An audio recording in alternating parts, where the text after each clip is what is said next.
Hello everyone, good evening. तो ESZ academy के online platform पे आपका स्वागत है। तो आज हमारे लिए, पूरे भारत के लिए और पूरे इस विश्व के लिए एक बहुत बड़ा शोक का दिन है, क्योंकि आज हमारे बीच भारत कोकिला जिसे कहा जाता है, लता मंगेशकर जी आज हमारे बीच नहीं रही। वो तो हमारे बीच नहीं रही, लेकिन उनकी आवाज़ आज भी हमारे साथ है और हमेशा हमारे साथ ही रहेगा। लता मंगेशकर जी के बारे में जितना भी कहा जाए वो कम है, क्योंकि उन्होंने बचपन से ही स्ट्रगल किया और जब वो 13 साल की थी तो उनके फादर एक्सपायर कर गए और पूरी फैमिली में सबसे बड़ी बहन थी, 4 बहन थी और चारों बहन में सबसे बड़ी बहन थी, तो पूरी परिवार का जिम्मेवारी इनके साथ में था, इनके पास में था। उनको हैंडल करते हुए आगे बढ़ी और पूरे संगीत की दुनिया में एक बहुत बड़ा योगदान है इनका। इनके बारे में जितनी भी कुछ कहा जाए वो बिल्कुल ही कम है। तो मैं तो यही बोलना चाहूँगा, ESZ एकेडमी होल फैमिली की तरफ से इनको श्रद्धांजलि देना चाहूँगा। और आज 6 फरवरी मॉर्निंग में इनका स्वर्गवास हो गया और इनके जितने भी गाने थे उसमें सबसे फेमस फेमस क्या बोलूँ, इनके सारे गाने ही एक से एक थे।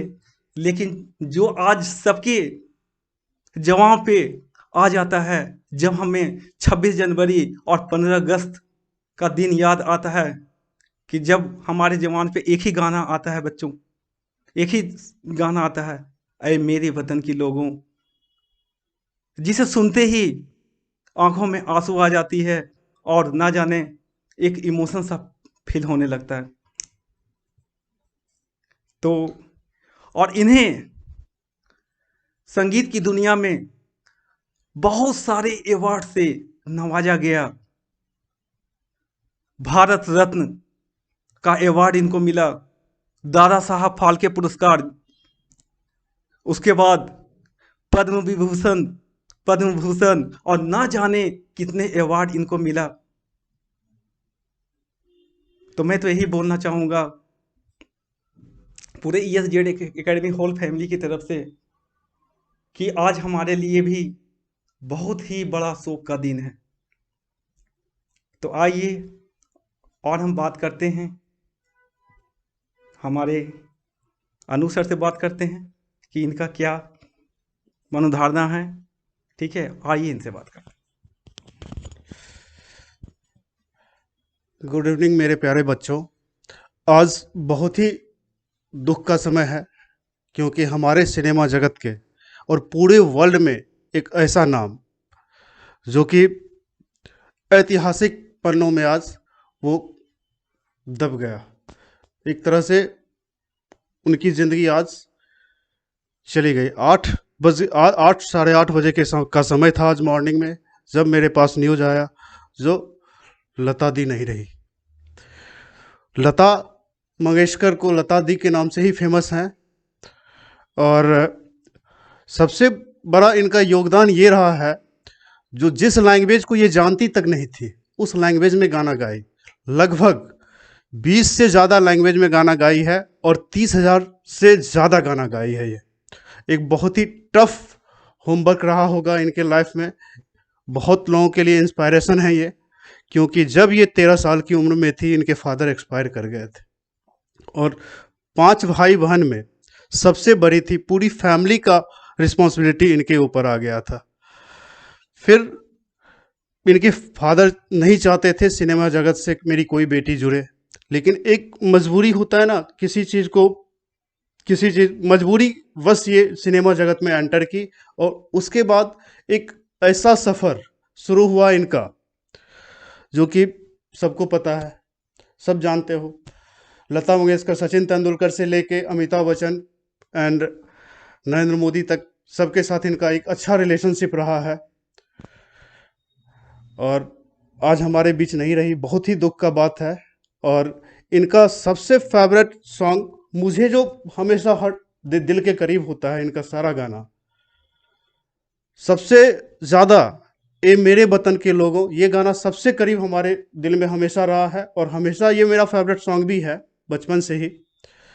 और सबसे बड़ा ये लगा ना, हर एज ग्रुप में आके, जैसे लता मंगेशकर कब की गायिका मोहम्मद रफ़ी के साथ गाई हुई थी, उसके बाद उदित नारायण के साथ भी मैच करवा दिए अपने वॉइस को, हर लेवल में आके अपने आप को मैच करा के, और इतना फेमस होना हर गाना। नए दौर का भी गाना बहुत फेमस रहा है इनका, 90s के, 2000 के बाद के गाना, सब गाना बहुत ही फेमस रहा है इनका। और क्या बोल सकते हैं, कुछ भी बोलेंगे तो कम ही है, मंगेशकर जी के बारे में हम कुछ भी बोले तो कम है। ठीक है, लीजिए सर, कपिल सर से कुछ इनके बारे में आप जानने की कोशिश करें। कपिल सर।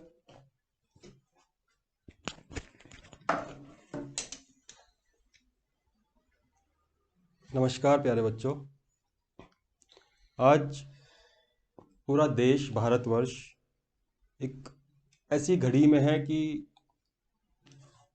ना तो उसको बयां किया जा सकता है शब्दों में, ना ही बताया जा सकता। दुख बहुत बड़ा है, बहुत क्षति हुई है पूरे बॉलीवुड जगत को ही नहीं, इवन एक सामान्य से परिवार का हर एक आदमी अपने जब उस दौर से गुजरा है, चाहे वो हमारे पेरेंट्स हों या हम हों, सभी दौर में इनके गानों को सुना गया, पसंद किया गया। और ऐसे गाने मतलब एक यादगार गाने जिन्हें कहते हैं, लता जी का हर एक गाना एक यादगार गाना है और हर गाने में एक मैसेज है।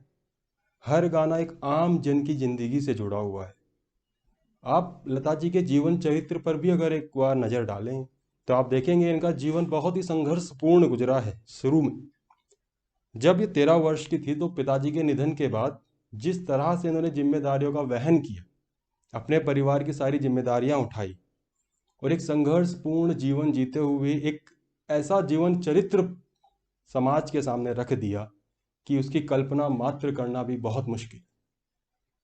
मैं सिर्फ इतना कहना चाहूँगा कि आज इनके जीवन चरित्र से, लता जी के जीवन चरित्र से हम सभी को बहुत कुछ सीखना चाहिए। बहुत कुछ सीखने के लिए है। हर तरह के गाने हैं, चाहे आप खुशी में हो तो खुशी के गाने, दुख में हो तो दुख के गाने हैं, लेकिन एक संयम, एक जर्नी जो उनकी है, उनसे सीखने की आवश्यकता है। संघर्षों से डरना, उनसे भागना बिल्कुल नहीं। जो उनका पैगाम है उसको हमेशा अपने दिल में बैठाए रखो। ऐ मेरे वतन के लोगों, इस गाने के एक एक बोल आपकी रूह, आपके रोंगटे तक खड़े करवा देता है। इसको कभी फील से सुनो, एक बार सुनो, इसको फील करो कि ये गाने का मतलब क्या है। अभी एक छोटा सा क्लिप ऐ मेरे वतन के लोगों का आपके सामने चलाने वाले हैं। उसको बैठो और फील करो उस चीज को कि उसका महत्व क्या है, उस एक एक शब्द का क्या महत्व। चलिएगा सर, चलिए एक बार आप। तो आइए आपके सामने प्रस्तुत करते हैं ऐ मेरे वतन के लोगों का एक छोटा सा क्लिप।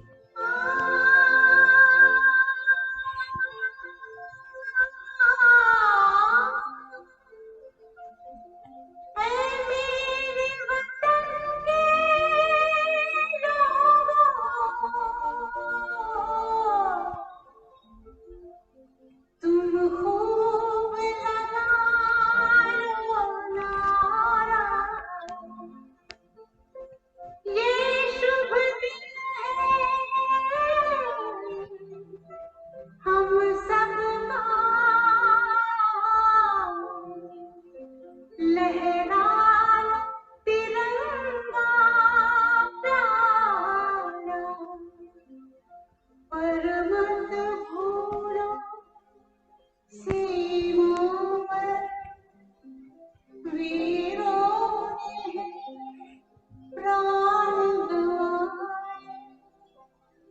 कुछ याद उन्हें भी करना, कुछ याद उन्हें भी करना, जो लौट घर ना आए, जो लौट घर ना आए।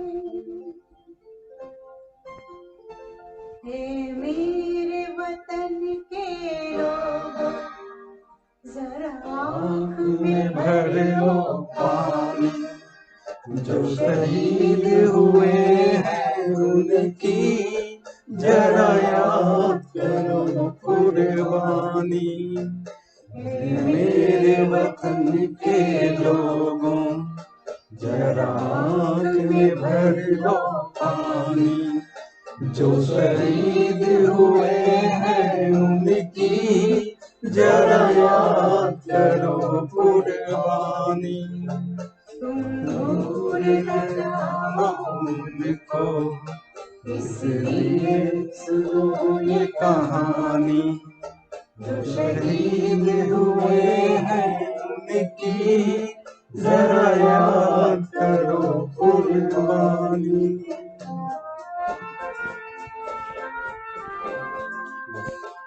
जब घायल हमारी हमारी माले खतरे में पड़ी आजादी, जब तक थी सांस लड़े वो, जब तक थी सांस लड़े वो, फिर अपनी आस बिछा दी।